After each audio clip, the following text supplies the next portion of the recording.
Welcome back to Hardball. California's Republican candidate for governor, Meg Whitman, is in hot water now that it looks like her husband was alerted to the possibility that their housekeeper was an illegal immigrant. Yesterday, Whitman said that if the Social Security Administration ever sent her a letter requesting information on her housekeeper, the housekeeper must have intercepted it. Neither my husband nor I received any letter from the Social Security Administration. And if there is a letter out there, I don't know how they got it. We never saw the letter. Nikki did bring in our mail and sort the mail. If she had gotten a letter 2 weeks before alerting her to a problem and saying we're going to alert your employer, she might have been on a lookout for that letter. I mean, it pains me to say that because, gosh, that's not the Nikki I knew. So, gosh, it would pain me to believe that that's what she had done, but I have no other explanation. Well, I don't know. The housekeeper's attorney, Gloria Allred, unveiled a letter yesterday which showed a scribbled note that she says was handwritten by Whitman's husband. There's the handwriting. Meg Whitman and her husband deny receiving the letter, but please look at the bottom of the letter.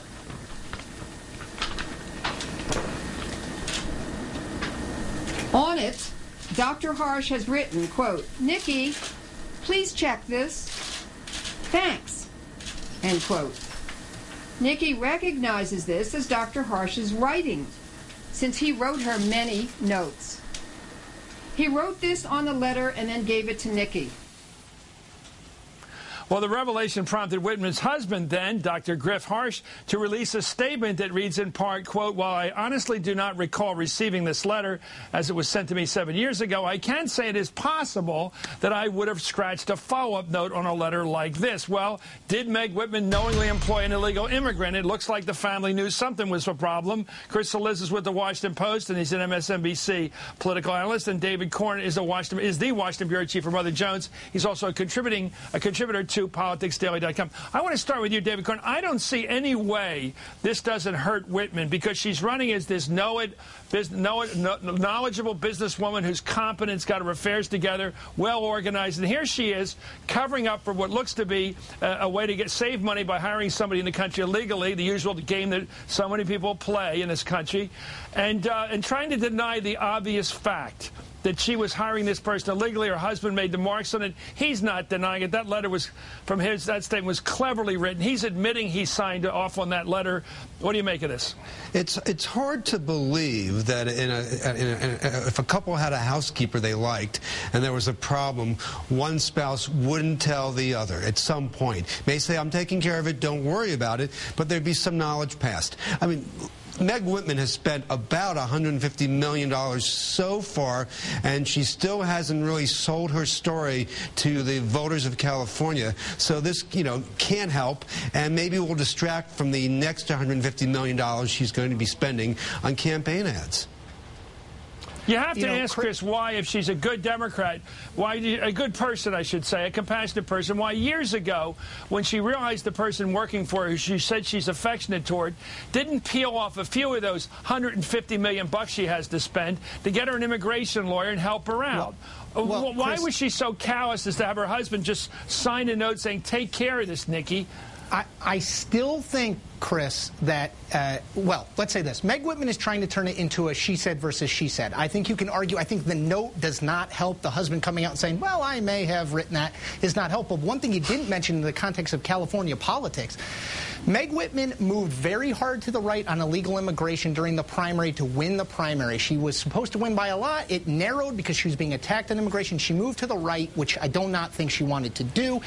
This brings that up again. Remember, the Hispanic vote, a very powerful block of voters in California. She does not want to be relitigating this out a month, essentially, before the election. So whether she's right or wrong morally, she's clearly wrong politically right now. She wants to be talking about anything other than this, and this has already been basically a week-long story, and I think it's probably going to go into next week. There's no reason to think it's going to stop now. This isn't going away. I think it's the person. People love to find out what the person's really like. They want to know what's happening, the real story about a person, not the stuff that they pay speechwriters to write for them and ad men to write for them. They want the real story on a person. This is how she does business. I got to move on to this Chris, Palladino can case. I say, Chris, can I just say, Yeah, go ahead. Can I just say very quickly, it's more dangerous for Whitman even than some other candidate because of her wealth. Wealthy candidates struggle to say, okay, I may be a billionaire, but I understand the concerns of the average working person. Because she's so wealthy, it's even a bigger hurdle that she has to clear, to your point. She could have taken care of this. That's the thing. You get a note from the from immigration, you have the ability to deal with it in one way or the other, but they didn't seem to do that. Okay, here's a part of a confrontation the other day between Carl Palladino, who's running for governor of New York, and Fred Dicker of the New York Post, who's on the show all the time. It happened Wednesday night where Dicker's asking him about, hey, show me the evidence you got about Andrew Cuomo and his private life. Show me what you're talking about. Here it is. Let's listen. Do you have the evidence or do you not? Fred, fingers don't I will, at the appropriate time, you're going to hear it. He's got 3 daughters. How can you say that about him? Oh, I have a daughter too, Fred. You talked about her. I have a daughter. You brought it out. Fred, that's it. Stay away from me. Heck with you. What evidence do you have? Listen, all right. You ever hear about when did you stop eating your wife? You send one of your goons after my daughter. Send it one more time. The guy's easy. Come on. Hey, stay away from me, man. Don't touch me. Men go in that bathroom. Who are you? Who the hell are you? I'm trying to ask him a question. Go ahead, ask me a question. Do you have any evidence for the charge you made? At the appropriate time, you'll get it.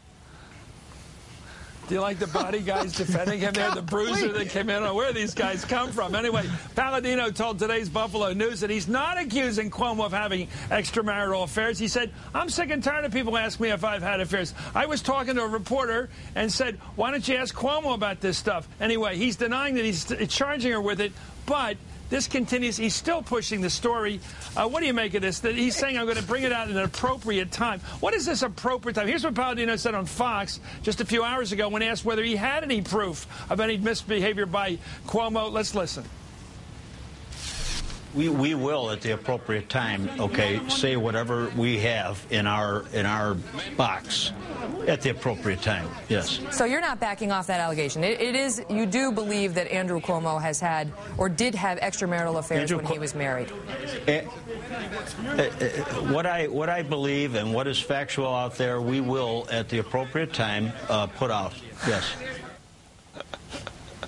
Yeah, I don't think Roger Ailes is behind Palladino. Just guessing, Chris Cillizza. I don't think he's a favorite of Fox or anybody. What's he got in his box? He's talking about he's got some box somewhere with dirt on his opponents. What's his box he has? I was wondering is this one of these lock boxes? Is this a Pandora's box? I mean, look, Chris, this is what, to be honest, this is what the Republican establishment, much maligned Republican establishment in this election, the Tea Party has beat them in a lot of places. This is exactly what they were worried about in New York. This is why they tried to recruit a Democrat to run in the gubernatorial race, a guy named Steve Levy. This is why they were at least ostensibly behind Rick Lazio, because they knew Palladino was going to do this.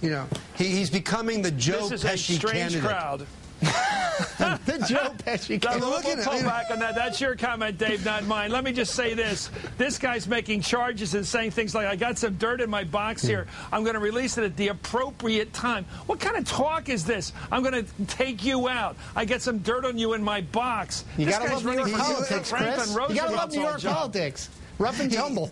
I don't know. I'm not accusing any state of being this bad. Anyway, thanks, Chris Cillizza. Thank you, David Corn. Forget the Pesci references. They're dangerous.